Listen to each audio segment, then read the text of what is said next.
Welcome, my friends. We are in Aranda del Duero, a central village in the denomination of origin Ribera del Duero, one of the wine producing areas in Spain with fastest growth in international recognition. The river behind me is the Duero, passing through the middle of the village in its way to the city of Porto in Portugal, where he meets with the Atlantic Ocean. This is a wine river like few others in the world, as it gives birth to several well-known wine denominations of origin in 2 different countries. We will visit several wineries told to viticulturists and educators and taste the cuisine of this extremely exciting millenary region. I hope that you enjoy the journey.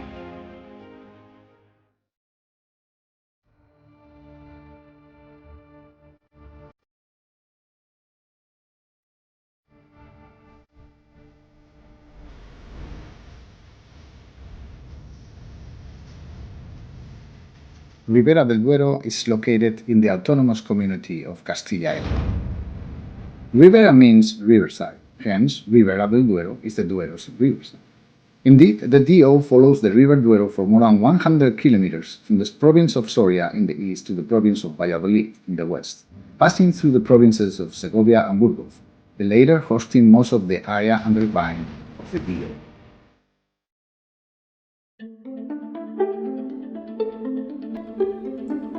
Wine has been produced in Ribera del Duero for many centuries. The first historical documentation was dated in Roman times, as evidenced by an incredibly well-preserved mosaic of Bacchus, the Roman god of wine, found not long ago in the village of Baños de Valdearados in the province of Burgos. But wine as we currently know it was probably introduced in the area by Benedictine monks from Burgundy, France, around the 12th century. One of the striking characteristics of this region is its very unique wine architecture. During centuries, wines have been produced in public lagars and mature in subterranean cellars, owned by individual families in almost every village in the region. But let's learn about these characteristics from the locals.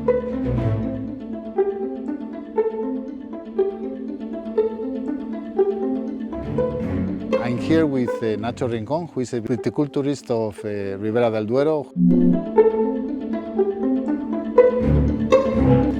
Nacho, encantado de hablar contigo. ¿Nos puedes contar un poquito del proyecto que habéis hecho aquí? Sí, de restauración. Sí, esto es una montaña, un cotarro que se llama aquí, donde hay 160 bodegas subterráneas. Yo creo que fue a partir de 1700 cuando se empezaba a excavar, digamos, las cuevas y a elaborar aquí la uva. Y bueno, después de los años de mucho abandono, porque ahora ya la mayoría de la gente no elabora dentro de la bodega subterránea, se empezaron a perder y se hizo un proyecto global para concienciar, proteger, hacer una ley para preservarlas, ponerlas en valor y luego abrirlas al enoturismo. Y bueno, ya lo vais a ver desde la vista aérea, ha sido espectacular lo que ha ocurrido en estos años. ¿Qué reconocimiento tenéis de la Comisión Europea? Sí, es un reconocimiento, un premio de la Comisión Europea por la protección del patrimonio del vino. Es un patrimonio singular que durante generaciones se ha ido creando y bueno, un reconocimiento que yo creo que nos llena a todos de orgullo.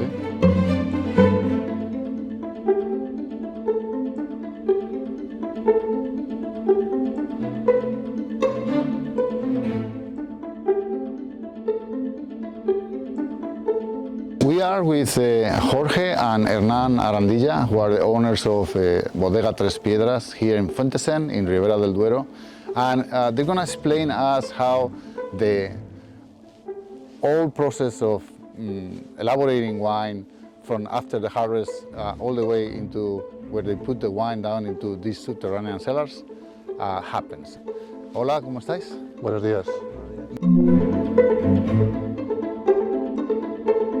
Vamos a ver, esto es un lagar, la entrada de la uva al lagar. ¿Cómo funcionaba esto? Exacto. Bueno, pues este es el sitio al que llegaban los carros con los animales que transportaban los cestos de mimbre en los que se traían las uvas, ¿de acuerdo? Entonces el carro se colocaba aquí, se volcaban esos cestos que aproximadamente tienen unos 90 kilos de uva, se volcaban a través de esta puerta en el foso que hay en la parte interior. Ahí había un foso en el que se repartía toda la uva, aproximadamente pues entre unos 3.000, 4.000 kilos de uva, y a partir de ese momento es cuando se empezaba a pisar, ¿de acuerdo? Se pisaba, las personas se descalzaban, se quitaban los pantalones, pisaban la uva para que ese mosto fuera saliendo por la parte inferior, por una tubería, y pasaba a otro depósito en el que ya solo había líquido. Esteban is going to show us how the lagar works. This is how they used to do wine in this region. It's really spectacular. Bueno, pues las uvas se traen del campo, efectivamente, que se traen en carretas, en carros, mejor aquí más carro que carreta, se traen los cestos, se mete por esa ventana que se llama portejón, El portejón. y por ahí se metía tiran la los uva canastos. y se echaba aquí los cestos de uva se echaban aquí a la caja, que se llama caja. Entonces aquí se pisaba, va saliendo el mosto tranquilamente, pero luego, claro, luego ya había que meter esta madera que vemos aquí. Claro, porque ya llega un momento que mucho Llega que un pises momento ya que no, aunque ya no, pises es queda una, el pastel es una y- piscina y que ya no haces no hace nada. Cuando ya había salido lo voluntario, se ponía la madera atrás y se hacía el castillo. Entonces, jugando con la viga, con la rosca de la viga, primero se subía la viga, se metía la madera y se colocaba la marrana, que se llama, que es la última madera. Ya das vueltas al revés y lo que haces es roscar, Sí, liberar hacer un poco bajar la presión. viga para abajo, hasta que llega un momento que ya lo aprieta tanto atrás que la piedra pues se empieza a elevar. Ah, La piedra se va roscando y la piedra se levanta del suelo y es la que luego se queda trabajando.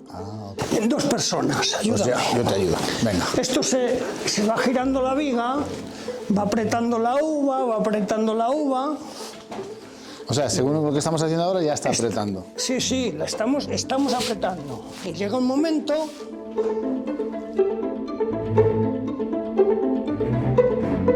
Ya, ya se empieza a mover.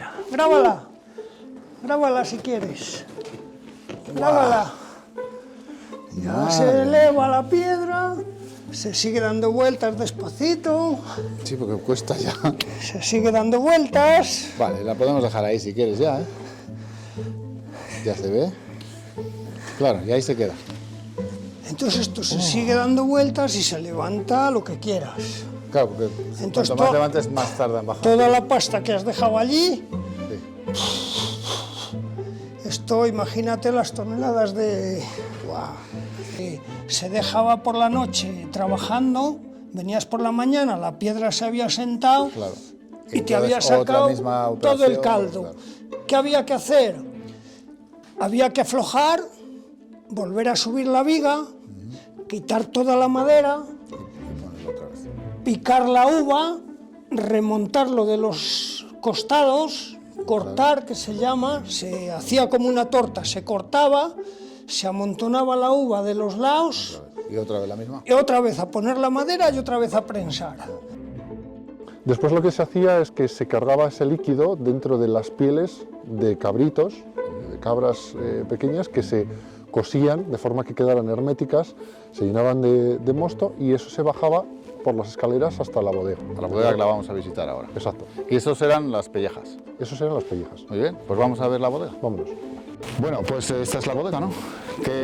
¿Cómo funciona esto? Porque esto da miedo solo asomarse. Bueno, los pellejos que venían desde el lagar se bajaban por estas escaleras y ahora cuando entremos dentro vamos a ver una salita pequeña que se llamaba contador, en la cual se contaban los litros, los pellejos que se metían para saber luego cada familia cuántos litros había metido a la bodega. Estas bodegas se hacen desde el siglo XVI, XVII quizás, o incluso más atrás. Desde el 16 más o menos. Desde el 16. Antes no había ni electricidad, ni calefacción, ni aire acondicionado, ni nada. Estos son muy profundas. ¿Cuántos metros de profundidad tienen? Hemos calculado más o menos unos 17 metros. 17 metros de profundidad. Sí. Lo interesante de estas bodegas es que mantienen una temperatura baja y estable y una humedad también estable, que son las tres cosas fundamentales para conservar bien el vino. Vosotros la estáis manteniendo tal como eran, ni siquiera habéis puesto barandilla y no hay luz, que es como era antes. ¿Qué se hace para ver ahí abajo? Poner velas, tenemos unas velas a lo largo de la escalera y al fondo, para enseñarlo, colocamos otras velas encima de las cubas, pero no. ¿Qué es lo que se hacía antiguamente? Que además las velas ayudaban a que si te quedabas sin oxígeno por la fermentación no te quedases ahí para toda la vida, ¿no? Eso es. Si veías que se apagaba la vela era hora de salir. Exacto. Una de las curiosidades de estas construcciones es que debido a la humedad que hay debajo de la tierra, es muy importante que haya un flujo de aire constante a través de la bodega. ¿Y esto cómo se consigue? No había ningún mecanismo mecánico eléctrico que lo permitiera. Lo que se hace es que se hace una chimenea que baja desde la parte superior hasta el fondo de la bodega y la puerta tiene una rejilla, de forma que el aire puede entrar, baja por la escalera y sube por esta chimenea y sale por estos agujeros. Ese aire se mantiene circulando y saca la humedad de la bodega. Y esa es la manera por la que desde el siglo XVI estas construcciones han sobrevivido.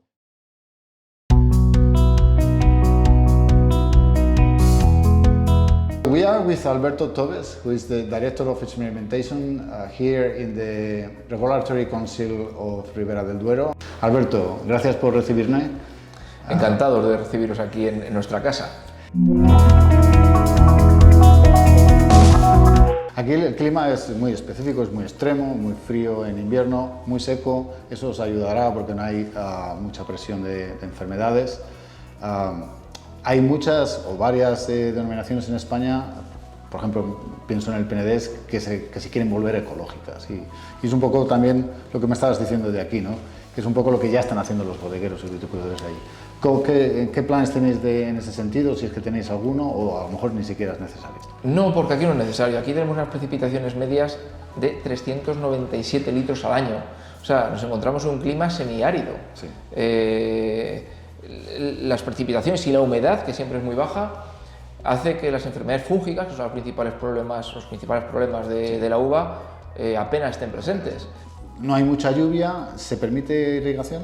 Sí, se permite regar, pero es que si os habéis dado ya un paseo por la zona, habéis visto que apenas hay riego y la gente no suele regar, porque realmente el viñedo joven es un poco, hasta que se establezca le puedes regar, pero no se suele hacer, porque si tú se lo pones muy fácil al viñedo, no desarrolla bien el sistema radicular. Y el viñedo viejo, tenemos la suerte que nuestros suelos son muy profundos, sí. Y aunque llueve muy poco, la planta es capaz de absorber agua a niveles freáticos más bajos, y que aparte nuestras producciones son muy bajas. Entonces, nuestro propio desarrollo vegetativo es muy bajo y la planta tiende a consumir menos agua y por eso las maduraciones son más intensas. Las uvas, ¿cuáles son las permitidas? Tempranillo es el rey aquí, Tempranillo, por supuesto, pero tenéis otras sí, tintas. Tempranillo, que para nosotros es la variedad tinta fina o tinta del país, pero es la variedad Tempranillo. Nuestra variedad principal supone casi el 96,5% de nuestra superficie de viñedo. Tenemos otra variedad autóctona, en este caso blanca, y que desde hace 2 años podemos elaborar ya vinos blancos acogidos bajo esta denominación, que antes se usaba solamente para pequeñísimas cantidades para elaborar vinos tintos o para vinos rosados, y es el Albillo Mayor. Y luego tenemos otras 4 variedades tintas, que es la Cabernet Sauvignon, la Malbec, la Merlot y la Garnacha Tinta.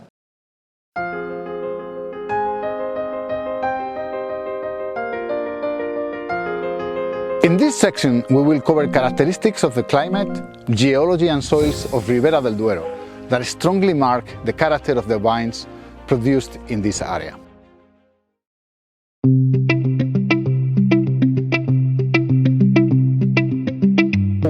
with David Ayala, who is the technical director of Pinea Wines. Te iba a preguntar del clima. El clima aquí, aparte de ser continental extremo, la lluvia se concentra en el invierno principalmente.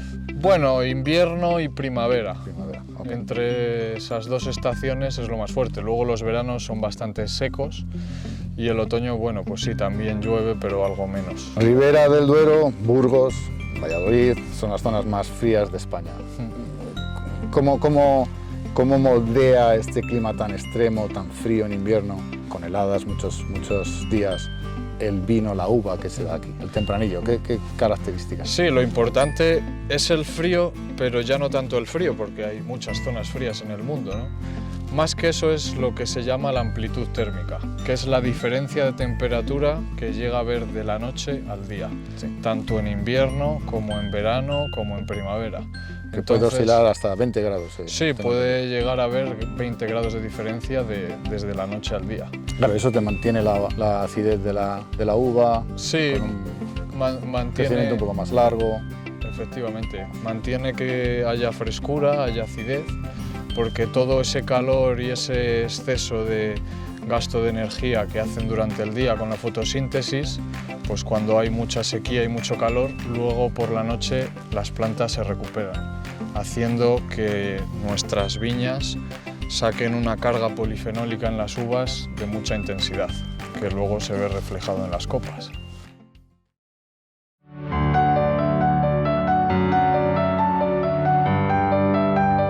Ribera del Duero is located in the northern plateau of the Iberian Peninsula, an extended area with different exposures and elevations up to 800 meters with respect to sea level.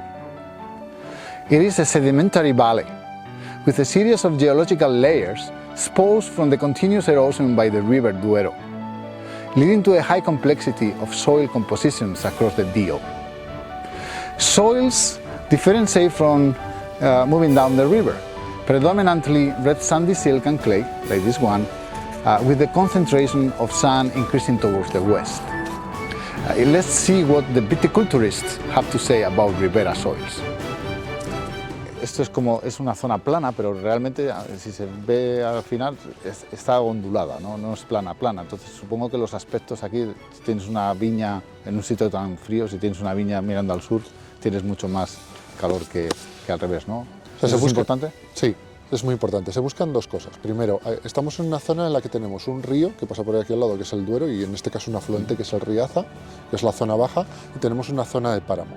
Lo que se buscan es terrenos que estén más o menos en la colina entre la zona más baja y la zona más alta, y que esa colina esté expuesta al sur o el suroeste, porque de esa forma el sol, al girar, digamos que reparte mucho mejor la radiación solar y la temperatura. Toma más luz. Las horas de exposición al sol. Vale, toma más luz y además en una colina seguramente el suelo tenga más, sea más superficial, con un poco de sedimentación y un poco más de complejidad. Claro, se buscan terrenos que sean pobres porque al viñedo de calidad, para el viñedo de calidad no es interesante terrenos, por ejemplo, pues en los que se puedan sembrar pues, cultivos como la patata o la remolacha, ¿no? Claro. Que son los que encontrarías en la parte baja cercana al valle. Este es un suelo que no hemos visto hasta Sí. hoy, pero es un suelo lleno de piedra y Eso es. esto ayuda mucho a A la maduración. A la maduración. Bueno, esto es cascajo, lo que llamamos aquí guijarro. Sí. Ya veis qué característico, además que a la gente de otras partes del mundo le llama mucho la atención y mucha gente me pregunta y piensa que es algo que he hecho yo a la viña, como que extiendo tal. Estos son Y no, no. terrenos aluviales de Eso depósitos es, de ríos que eso pasarían es. por aquí hace Claro, muchos siglos. y lo bueno que tenemos es que a 2 metros es una capa arcillosa, el agua lo retiene muy bien, aquí cuando hay sequía funciona muy bien esta zona porque almacena muy bien el agua, aquí no trabajamos nada en regadío. ¿Qué profundidad tiene la primera capa? Antes Sí, de llegar a 2 metros, Dos 2 metros y medio. Claro, entonces ya se mete ahí y Claro, no se claro. evapora. Entonces ya estas viñas jóvenes las cuesta un poco más llegar, pero ya la viña vieja que tiene la raíz abajo, bueno, pues aquí hay meses de agosto muy difíciles y ves la viña y parece que está en regadío, está súper bien. La orografía es suave, pero con cierto cambio de aspectos, sobre todo la altitud es lo que más marca esta zona.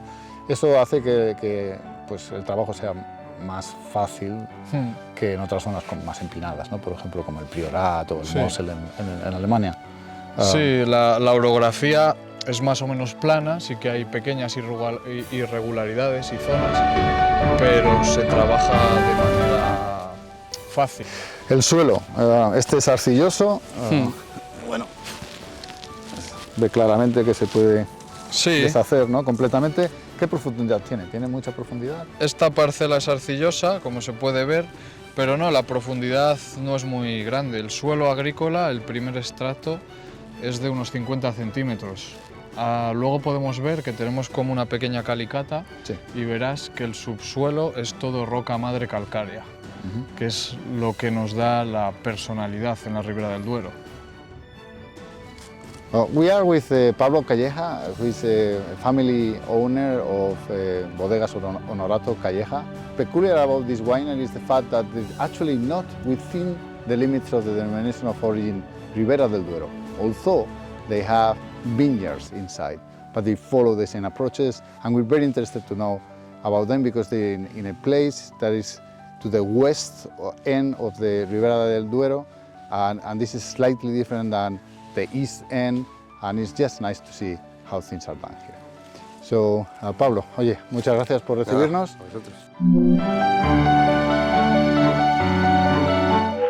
Es un viñedo que realmente está dentro de un valle, dentro de otro valle, también paralelo al valle principal, al valle Esgueva. ¿Qué tenemos peculiarmente en este viñedo? Pues que está bastante protegido por la geografía y luego pues, bueno, pues por los pinos que tenemos y demás. Y luego con esa pequeña pendiente orientada a sureste, que al final, en cuanto a las heladas que podemos tener, sobre todo aquí al final, podemos tener siempre un problema bastante gordo en heladas de primavera, en toda la Ribera del Duero o en esta zona. Sí. Entonces, bueno, eso nos hace que la niebla tan importante o que tiene tanta presencia aquí vaya cayendo un poquito más rápido que en una zona un poco más llana. No se quede estática y entonces, bueno, pues hace que nos podamos librar un poquito más fácilmente. Y los suelos arcillosos, y me contabas que tienen cierta composición de arena que dejan filtrar el agua hasta que llegan a un subsuelo que está... Bueno, justo en este viñedo es de esta forma, o sea, no todos los viñedos que trabajamos aquí en el Valle Esgueva son de esta forma. Hemos venido a este porque es bastante peculiar y es bastante diferente a lo que podemos encontrar por aquí.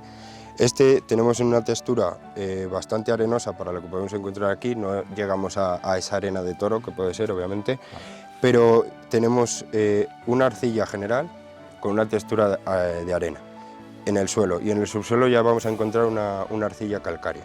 ¿Eso qué nos hace? Pues nos hace que cuando llueva podamos no tener problemas en la raíz de la planta, porque al final el suelo va a filtrar bastante, y en cuanto llegue a esa arcilla calcárea vamos a tener esa retención de agua que va a ser tan importante para la viña, para los La arcilla calcárea es esa blanca que se ve en muchos de los lugares por aquí, ¿verdad?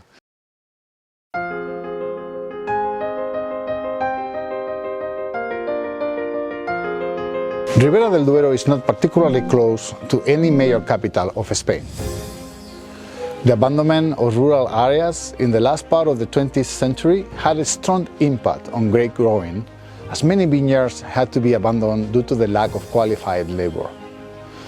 Although things have improved in recent times, this is still a problem in the region, with just a scarce number of young viticulturists present to guarantee the bright future that this region has to offer.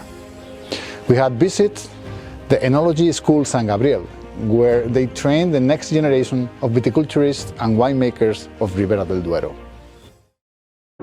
We are with Javier Díez and Yasmina Martínez. They're the director and chief of studies of San Gabriel Enology School here in close to Aranda del Duero. And we're going to be talking with them about how do they train the future generation of viticulturists and winemakers in this zone. So, Javier, Yasmina, gracias por recibirnos. Gracias a vosotros. Lleváis 20 años haciendo esto. ¿Qué motivo os originó la idea y cómo habéis llegado hasta aquí? Bueno, pues como bien dices, iniciamos esta andadura en la formación profesional del vino, de la viticultura, pues con un objetivo claro, que era el de apoyar el tejido empresarial de la bodega y el de fijar talento, formar en esta región comarca vitivinícola y bueno, en definitiva, generar desarrollo. Claro. En la segunda parte del siglo XX hubo un éxodo de las zonas rurales a las capitales. Eso se notaría muchísimo en la viticultura, sobre todo, ¿no? Esta idea, este proyecto es un poco retener a estos jóvenes para que se queden aquí, para que las futuras generaciones puedan dar abasto al crecimiento de esta zona. Así es. Fue un éxodo, de hecho mucha mano de obra venía de fuera. Nosotros también hemos tenido muchos alumnos que venían de otras comunidades autónomas. A día de hoy, con la oferta formativa que tenemos, incluso tenemos alumnos a nivel internacional. ¿Porque hacéis cursos online? Sí, hacemos grado superior vitivinicultura en modalidad presencial, también modalidad a distancia, grado medio de aceites de oliva y vinos en presencial solamente, pero luego tenemos también el posgrado universitario que estamos sacando adelante con la Universidad de Distancia de Madrid, que es modalidad 100% online. Entonces eso pues, nos ha abierto pues, las puertas, ¿no?, a esta formación enológica. Fantástico. Y luego no es teoría lo que practicáis o enseñáis aquí, porque podemos ver vuestros viñedos, aquí los estudiantes hacen prácticas de viticultura, tenéis una bodega fantástica, hemos visto los laboratorios. Los estudiantes vienen aquí manos a la obra, ¿verdad? Sí, se trata de eso, de formarles para capacitar a todas las empresas, todas las bodegas o todas las empresas que hay en la ribera y en Castilla y León incluso, ¿no? Nos piden alumnos desde fuera de nuestra provincia y de nuestra comunidad autónoma, y se trata de eso, de formarles lo mejor posible para que puedan quizá volver o retener, como decimos, ese talento y generar empleo, generar desarrollo cultural, social y económico, por supuesto. Y al final integrarles en lo que es una de las métodos de sustento de esta zona tan característica que es el vino en la Ribera del Duero, ¿no? Bueno, pues muchas gracias por atendernos y buena suerte con el proyecto.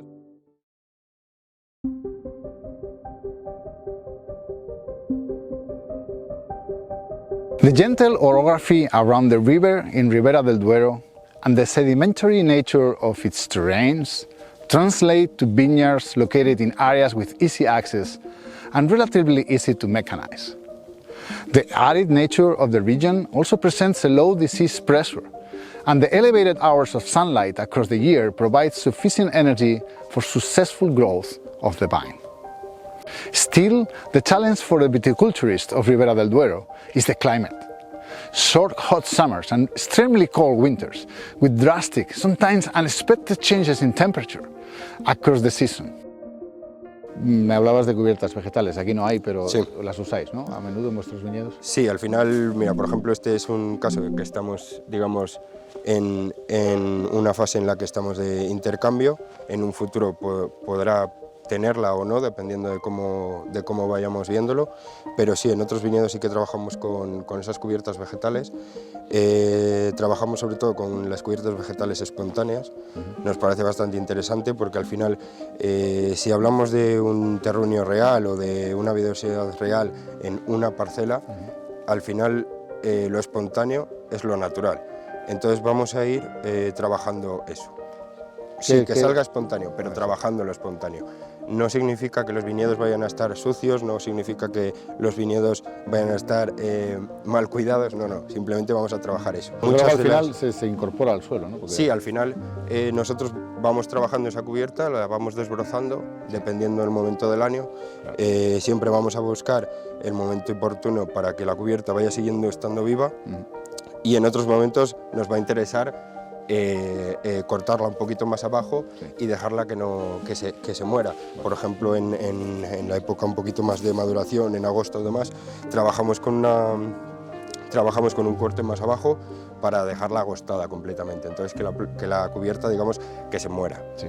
¿Para qué? Para que no tenga competencia la viña. Y luego además, sobre todo, porque seguimos teniendo esos fríos de por la noche. Y no es raro que aquí nos caigan heladas 10, 15 días previos a vendemias. Entonces, si tú tienes una cubierta vegetal ya muerta, podemos retener un poquito menos de calor, entonces vamos a tener menos evaporación del agua y menos riesgo de helada. Si tenemos una cubierta un poquito más alta o verde, el calor que va a desprender va a ser mayor y podemos tener un riesgo de helada mayor.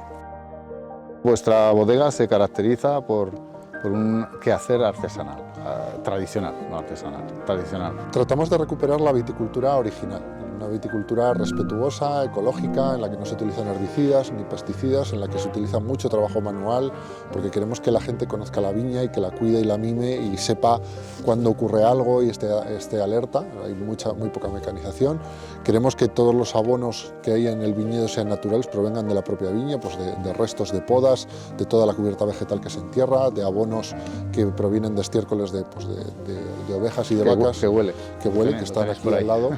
Porque es que eso además ayuda muchísimo con la economía de la región, de la zona, y mantiene pues, el pastoreo, y mantiene pues, una serie de cosas que se están perdiendo y que hacen que se despoble toda esta zona. Te pregunto sobre viticultura. Sí. Tempranillo, aquí es el rey. Esta hectárea que tenéis aquí, o varias hectáreas que tenéis aquí, son de tempranillo. ¿Cómo cuidas al tempranillo? Cuando empieza... Es un tempranillo, ¿no? Eso es que empieza se vendimia pronto, ¿no? Eso es. Bueno. Pero pronto es tarde, porque no es en octubre. Porque claro, aquí va todo más lento. Bueno, como bien has dicho, la tempranillo es la reina, y aquí lo que vamos en Ribera es sobre todo a cultivar calidad. Tenemos restricción, solo podemos cultivar 7.000 kilos por hectárea. Entonces, cuando llega junio, hacemos la poda en verde, que bueno, tú ves aquí los dos tallos, lo que hacemos es limpiar bien para dejar simplemente estos dos brotes, muy buena limpieza. Después de esta poda en verde, limpiamos también todo el palo, lo que llamamos chupones, ¿vale? Para que la planta sea solo, digamos, de la savia donde quieres que brote. Luego se hace también un deshojado y un desnietado. Desnietado es todos los nietos, digamos, que salen del pámpano principal, desde el alambre hasta abajo, lo despejamos. ¿Qué conseguimos? Que desde este alambre hasta el alambre de formación vaya todo muy despejado, muy limpio, tú lo puedes ver como una exposición, y ese consigues que digamos tenga más incidencia, más rayos de sol, madure más, tengas menos problemas con enfermedades. Aquí es un páramo que hace muchísimo viento y esté todo muy aireado. Entonces todos estos trabajos, que sobre todo se hacen en verano, es para limitar la carga. Podemos quitar un 40% de carga, regulamos estas más o menos entre 5.500 y 6.000 kilos, y al final es trabajar mucho en verano para ir a una calidad, digamos, muy alta. Es un clima seco, árido, Sí. con poca lluvia. Supongo que presión de enfermedad es baja en comparación con otras zonas más húmedas, pero todavía tenéis algunos ataques de hongos. ¿Qué es lo Mira, peor lo que más tenéis? común, digamos, en primavera es polilla y oidio. El oidio este año, por ejemplo, ha habido muchas complicaciones porque ha habido mucha tormenta, mucha humedad, pero aquí el mejor aliado es el viento. El viento hace que haya años que simplemente igual con una mano de azufre o dos no tengas que hacer más tratamientos, no es como en Galicia o otras zonas más húmedas. Y sobre todo lo que se está dando es incidencia por enfermedades de madera. Muchas veces es porque no se podan bien las viñas. Entonces la clave es, si te lo podas tú, cuando eres un viticultor pequeño te lo podas tú, pues tener mucho cuidado en hacer una buena poda. Cicatrizamos también los cortes y bueno, al final tener poco viñedo te hace que lo cuides muy bien.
The Tempranillo grape, meaning early ripening grape and called Tinta del País here, is the king.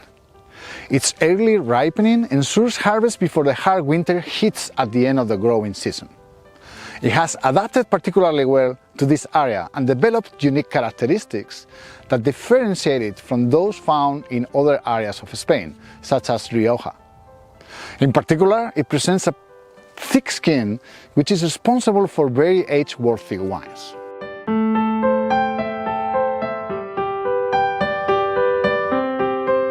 Bueno, y yendo al viñedo, ¿esta viña cuántos años tiene? Pues esta tiene más de 100 años ya. Todo este viñedo que vemos aquí, que es la viña más vieja que tenemos y que nos dejó nuestro bisabuelo, tiene más de 100 años ya. Y es una viña tal cual y con la arquitectura del viñedo que había antes, ¿de acuerdo? Que no se ha repetido ya, ahora se planta de otra forma. Y lo que se hace es que tiene una mezcla de variedades, principalmente tempranillo, tinto fino, que es el tempranillo más apreciado aquí, con garnacha, con albillo, con malvasía, con bobal, con... O sea, hacéis un coupage. Hay un coupage, pero el coupage está hecho en la viña, no es un coupage como el que se hace en las bodegas. Pero sí que seleccionáis los albillos porque generáis un albillo monovarietal, ¿no? Exacto.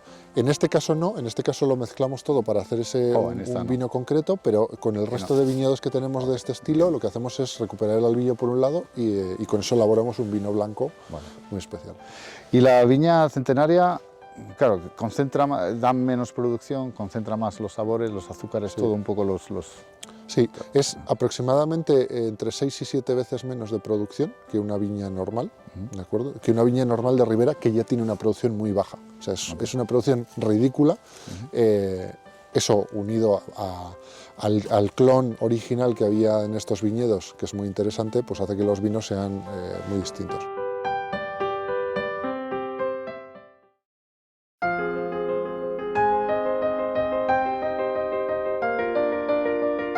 Ribera del Duero is responsible for some of the most sought-after wines from Spain.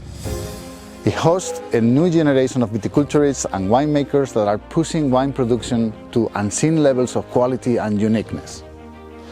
We had the pleasure to meet a very diverse representation of winemakers of Ribera, including small and talented producers and a very recognized cooperative. Let's learn from them about the winemaking practices in the area. We are with Plácido Hernando, who is the Vice President of the Cooperativa Santa Ana. So, Plácido, muchas gracias por recibirnos. Muchas gracias.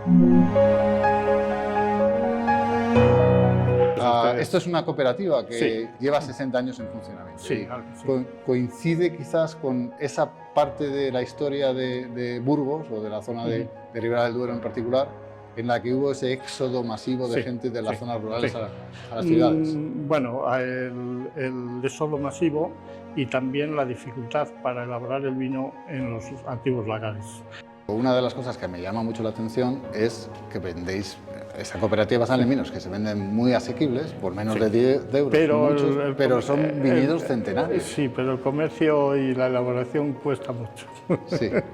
Es que no es lo mismo, nosotros el trabajo, cada vez menos porque queda menos gente, pero ha sido una cosa fácil, pero luego la elaboración y la comercialización es otro punto. Quiero que me expliques qué es esto, porque es difícil Estos de encontrar. son la forma de guardar el vino. En aquella época lo más económico eran los depósitos de hormigón. Esto es la boca, de abajo se llena por arriba y por aquí se saca el vino por ahí, pero ahí para limpiar y para sacarlas. Mariví, gracias por recibirnos. Es un placer estar aquí. Hemos aprendido un poquito de cómo funciona la cooperativa. Ahora me gustaría que nos explicases cómo hacéis el vino, que luego comercializáis con el nombre de Castilla y Peñaranda. ¿En qué se basa? ¿Tempranillo sobre todo? En tinto sí, pero esta zona tiene mucho albillo. Somos de las bodegas que, te diría, de las que más albillo tenemos en Ribera del Duero. De hecho, podemos tener hasta una producción de 200.000 kilos al año de albillo. ¿Cómo lo producís? Porque hemos estado en alguna otra bodega que también la están empezando a usar y la están haciendo la están haciendo con las lías durante varios meses, en barrica, Sí. en cemento, en huevo. A ver, nosotros hemos hecho siempre blanco joven, un poco movido con las lías, y ahora que ya tiene otro valor añadido al tener el nombre de Ribera del Duero, estamos empezando a hacer crianza de madera. Y bueno, pero lo nuestro, lo que llevamos más tiempo haciendo es el joven del año. Y bueno, aparte de ese, pues tenemos el tinto, toda la gama de tintos que son típicos de Ribera, joven, el roble, crianza, reserva. 3 vinos basados en tempranillo, 2 tintos y un rosado. Cuéntame. Efectivamente, nosotros la primera uva que entra en Pinea es para hacer un rosado. Lo vendimiamos un poco antes para que esas uvas tengan más frescura, más acidez y sea un poco el hilo conductor de ese rosado. Y luego, posteriormente, empezamos con unas parcelas que son de menor altitud, con las que elaboramos nuestro 17 by Pinea. Y luego, como cierre de vendimia, pues elaboramos nuestro gran vino, que es el Pinea. Se elabora 100% en vinificación integral, en barricas con los fondos abiertos, en bocois de 500 litros. Y bueno, pues es el vino que tiene más carga polifenólica y de mayor estructura, por lo que pues las maduraciones suelen ser las más tardías. O sea, el Pinea, que es el de más alta gama, vuestro es en barrica, la fermentación. ¿El rosado cómo lo hacéis? El rosado les tenemos aquí detrás. La fermentación se produce en estos huevos de hormigón, que bueno, pues la particularidad de los huevos es porque esta forma ovoide hace que las lías finas que dejamos en el rosado se mantengan en suspensión con unas fuerzas que se llaman fuerzas de Coriolis, que se producen con la rotación de la Tierra cada 24 horas, haciéndose una autólisis de esas lías y produciéndonos más gordura en los vinos. Eso es muy curioso, ¿no? La fuerza de Coriolis por la rotación es por la forma del huevo, de huevo que tienen estos contenedores. Efectivamente. Luego, aparte, pues el ser un material como es el hormigón, es un material poroso que nos cede una pequeña microoxigenación al vino, para que se vaya redondeando y se haga un vino más complejo, no sea un rosado al uso. Y luego veo que tenéis aquí un montón de, de acero inoxidable. ¿Qué vinos hacéis aquí? Luego también pues el 17 by Pinea lo hacemos en acero inoxidable y luego pasa a hacer la crianza en barrica. Una parte hacemos maloláctica en barrica y la otra hacemos la maloláctica en inoxidable. Entonces todo lo vinificamos por parcelas, hacemos las catas y luego se hace un ensamblaje final. I'm here with Pilar Zapatero, who is the family owner of El Lagar de La Isilla. And it's not just a regular winery, it's actually a very interesting project that encompasses hospitality, cuisine and enology. And we're going to be talking about how do they do wines in their family.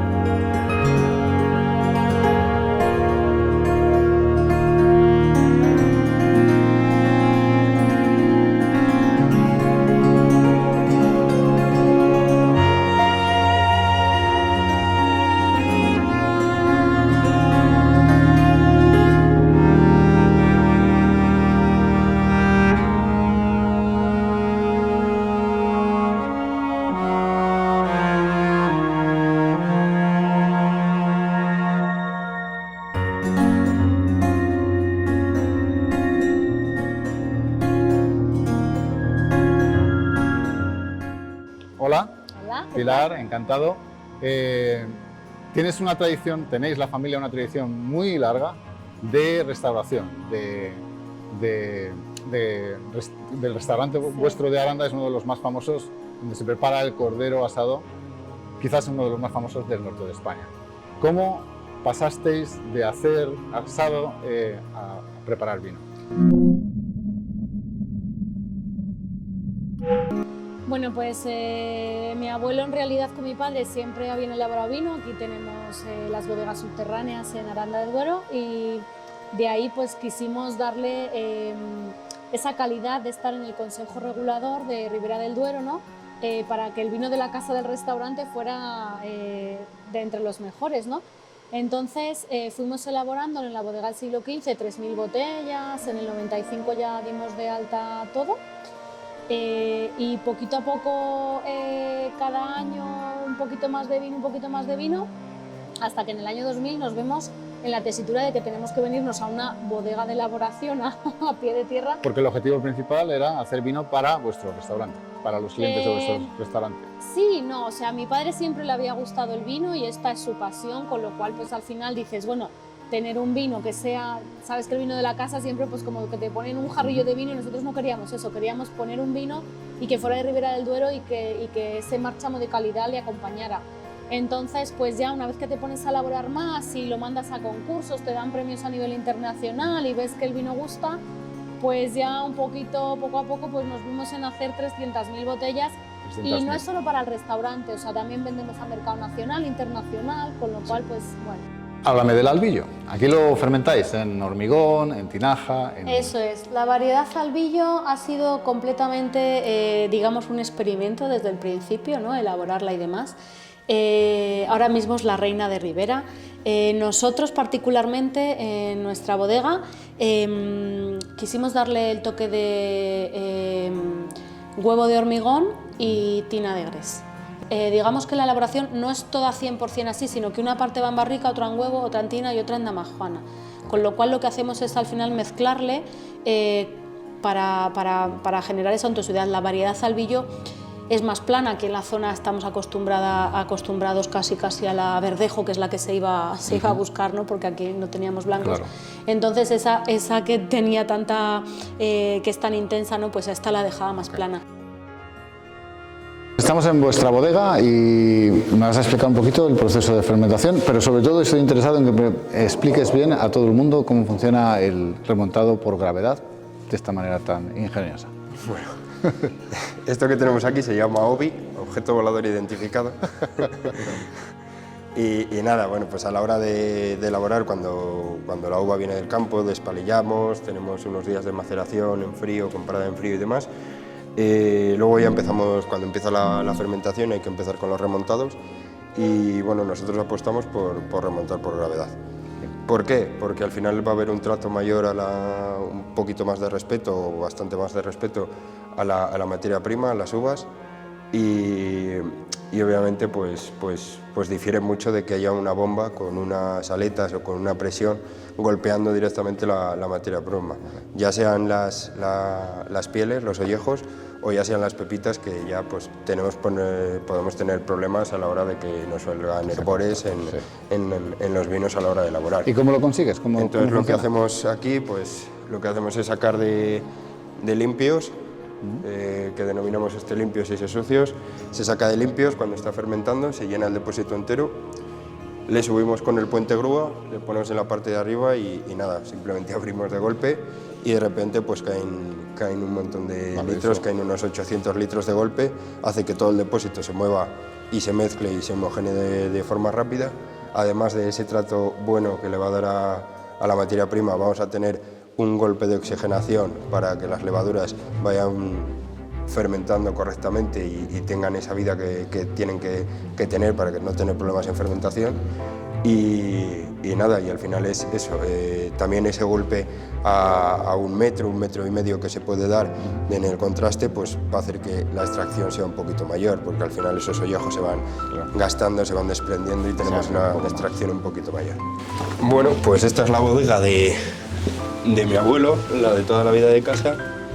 Es una bodega típica de la zona, excavada en la tierra, con diferentes islas donde se iban dejando las barricas. Está excavada, pero veo piedra también. O sea, sí, era excavada, pero al final, bueno, como te he hablado mucho del subsuelo calizo aquí, tenían que meter algo de piedra para, sobre todo, las humedades.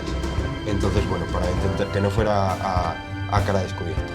Y esto es salado. Y aquí, pues tenemos el cementerio de botellas de primeras añadas, aquí, bueno, y allí.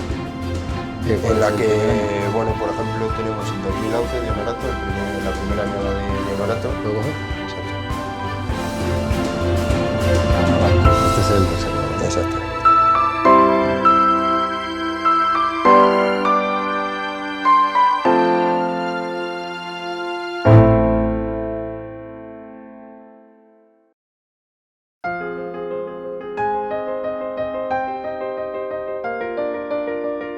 In this section, we present tastings of some very impressive wines from Ribera del Duero that we have had the privilege to try in person with their winemakers. And we will also show you what is perhaps the most characteristic culinary dish of the area, the Cordero Lechal, or baby lamb, which is cooked to absolute tenderness in centenary clay ovens all across the area. So we're going to taste some of her wines, and we have an Albillo, she's going to explain that, but we have a guest, and this is Melissa Del Campo, is a wine influencer in the United States. And she's going to join us, she's visiting the area. So thanks for joining us, Melissa. Este vino nos le han catalogado como uno de los 5 mejores vinos de Ribera por Pedro Ballesteros, Master of Wine. Decían que era una de las 5 mejores compras junto con Vega Sicilia y demás. Ahora me diréis a ver qué os parece. Pues si lo dice Pedro, Pedro es uno de los 2 Master of Wine españoles, ¿verdad? Que tenemos. ¿Qué color? Son suelos arenosos, ¿vale? Y estamos hablando que en la añada 2018 hicimos 3.287 botellas. Cada año, según nos dé la viña ese año, según vaya la producción, pues va cambiando obviamente porque es lo que nos da. O sea, si nos hubiera caído una helada justo ahí o lo que sea, pues no hubiera habido producción. ¿De qué año es? 2018. O sea, es el que habéis sacado ahora. Sí, este último año. La cosecha del 2018. Eso es. Veis que, bueno, este ya es en su mayoría esa tempranillo, veis ese toque. La uva tempranillo, la característica son estas frutas negras, moras, zarzamoras.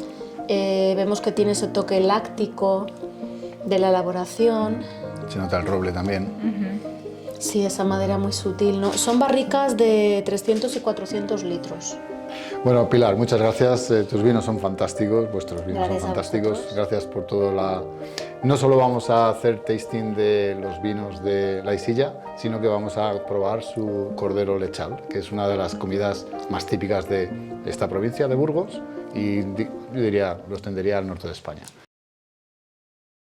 El lechazo lo que se prepara es de forma natural. Entonces se coge, son lechazos de aproximadamente unos 5 kilos y medio a 6 kilos, en el que de alguna manera se parte en 4 trozos, por eso le llamamos cuarto de lechazo. A partir de ahí solo se añade agua y un poquito de sal. El agua, una gotita de limón, es lo único que tiene, el único aditivo que tiene. Se le introduce en el horno durante primero 3/4 de hora aproximadamente, para posteriormente sacarlo, darlo la vuelta y a partir de ahí se le deja a medio terminado de hacer. Y digo a medio terminado porque simplemente ya queda para que se dé el último toque cuando le pida al cliente, porque evidentemente no todo el mundo viene a la misma hora. En el horno previamente se introduce aquí en la boca y se deja preparado del día anterior todo lo que es la leña de encina, se prende, se mete al centro y cuando ya está hecho ascua, lo que se hace es llevarlo a un lado. Se les pone de un lado y ahora les giro para que se hagan mejor del otro. No les doy la vuelta ahora, simplemente es giro. Primero han estado por este lado y ahora por este. Oh, wow. Fantástico. Pero ves, es que se deshace. Wow. Se deshace. Melissa, this is Cordero Lechal, that is baby lamb. Okay. It is made all the way down to tenderness. As you can see, as it was broken, it's really, really tender. And now you're gonna take a little bit, put it in your plate, Okay. try it, and let me know what you think. Okay?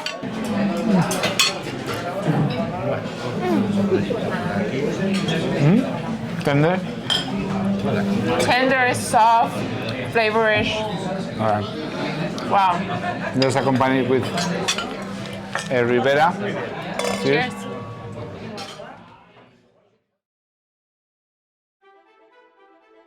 Bueno, David, estamos aquí con el rosado en crianza. Sí, vamos a catar nuestro corde.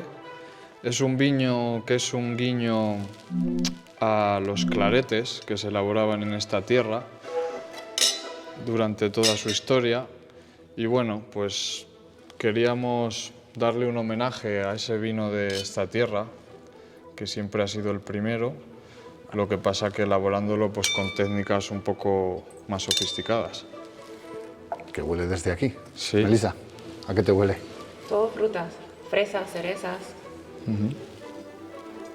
El color es muy fresco. Te deja ya saber que el vino va a ser muy fresco, muy elegante. Sí, lo que buscamos es, como comentaba, es la uva que vendimiamos primero, entonces la acidez es lo que nos sujeta el vino. Tiene que ser un poco la columna vertebral. Luego tiene que tener amplitud, que es lo que nos aporta la crianza en madera, con lías finas y batonás. Y luego el huevo de hormigón, que nos da ese suelo sin que sea tan característica la madera dentro del ensamble. Este tiene poder, es poderoso por la barrica, ¿no? Bueno, Mariby, nos vas a hacer probar un par de vinos, un albillo y un crianza, ¿verdad? Exactamente. Venga, empezamos por el blanco, claro. Empezamos por el blanco. Bueno, esto para entrar en calor. Definitivo. Sí, de aperitivo, ¿verdad? Sí. Bueno, podéis ver por el color que es un amarillo pajizo, paja, porque ya es 2020, pero puedes ver perfectamente que el vino se conserva muy bien. No tiene ningún matiz de oxidación ni nada para tener ya un año. Y es bastante aromático, porque tengo entendido que el albillo es bastante neutral. O sea que, sí, pero afrutado, nosotros el que hacemos floral. Es el afrutado, sí. El floral, le veo flores. Tiene flores blancas. Muy afrutado, muchas frutas verdes, pera, limones, melocotón. Sí, la sensación de incluso manzana más bien verde, más madura, ¿no? Parece como dulce. Sí, ahora le tiene ya un poco más meloso, un poco un toquecillo de miel. Y se transmite en la boca. Todas las frutas van desarrollándose un poco más. Sí, la manzana sobre todo. Está muy bueno. Y una acidez muy buena, muy equilibrada y es como entrante, ¿verdad? Yo creo que está muy bueno. Fantástico. ¿Qué vino es este? Bueno, esto es la garulla. ¿Por qué la garulla? La garulla. La garulla. La garulla. ¿Por qué? Aquí en Amusquillo, el mote que tenemos, no el gentilicio, pero sí el mote, somos garullos. Nos llaman garullos los del resto de pueblos de alrededor. Y garullo significa jaleo, desorganización, gente de fiesta. Bueno. Y en castellano antiguo significa uva desgranada o fruta madura. Pues tienes y en asturiano significa momento de recolección. Entonces me venía todo muy unido para... Efectivamente. Hay que añadir también lo de pícara. Sí, también garullo es esa gente pícara, granuja, es un poquito esa gente un poco de jaleo. Vale. Y este es el vino joven. Exactamente. Este es un vino, es tempranillo 100%, lo elaboramos solo con viñedos viejos de aquí del Valle Esgueva, los antiguos majuelos de cada casa. Bueno, pues huele a fruta, fruta roja y negra. Bueno, es un vino bastante fresco, tiene la fermentación de unos 20-25 días en barrica de roble americano, simplemente para que tenga una pequeña aportación, que no tenga esa maderaza que podemos tener en otros vinos y demás. Sí. Y trabajamos muy bien, o intentamos trabajar muy bien, la búsqueda de la frescura del tempranillo. Siempre se habla mucho del tempranillo, que es muy bueno como base y que no tiene mucha frescura y demás. Se le pone graciano, mazuelo, otros para darle más acidez. Y entonces aquí es la búsqueda del tempranillo. En esta zona siempre históricamente se elaboraba el ojo gallo, que era un vino un poquito más tinto que el clarete típico de Cigales, y entonces es recuperar ese estilo de vino. Me parece bastante único, con bastante personalidad este vino, ¿no? No es definitivamente un vino una idea de de tiro. Pablo, Sí. que cuando me lo comentó en su día, me dijo, yo tengo una idea, quiero hacer alguna cosa, y yo le dije, poco. Vamos a empezar despacito. Y ¿Con este empezasteis? No, ¿Con no, no. este? O sea, con este es mi primer vino, digamos. O sea, este es desarrollado tu por mí. vino, tu primer vino. Exacto. Vino de Pablo. Los otros son los tuyos. Los otros son elaborados por... Que este de aquí lleva tu nombre, ¿no? Honorado. Muy bien, vale, entiendo.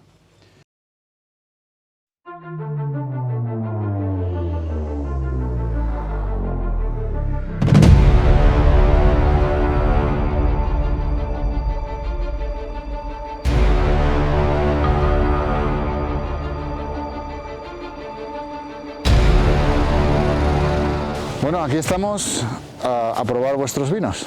Cuenta, este es el de la Tejera. Esto es un Ánimos Finca La Tejera, que esto es un vino de parcela, ¿vale? Este es el vino del Gran Cru, que es el que hemos visto antes, y que es una parcela pues, con más de 100 años de edad, con un cupás de variedades en el que hay principalmente tinto fino, pero también garnacha y otra serie de variedades, y que elaboramos pues, de la forma más tradicional posible, usando barricas de 500 litros de roble francés, con muy poca intervención, y que dejamos que simplemente sí, y que dejamos que simplemente exprese lo que es la Bueno, me lo considero muy frutal, con un montón de aromas de todo tipo de frutos, incluso rojos también, ¿no? Sí, así es. Buscamos elegancia, una madera muy fina, muy sutil, muy integrada, con un paso por boca suave, pero que te recupere todos esos aromas de lo que hay alrededor, ¿no? De ese tomillo, ese romero, esos almendros, esos frutales que hay alrededor y esas cualidades.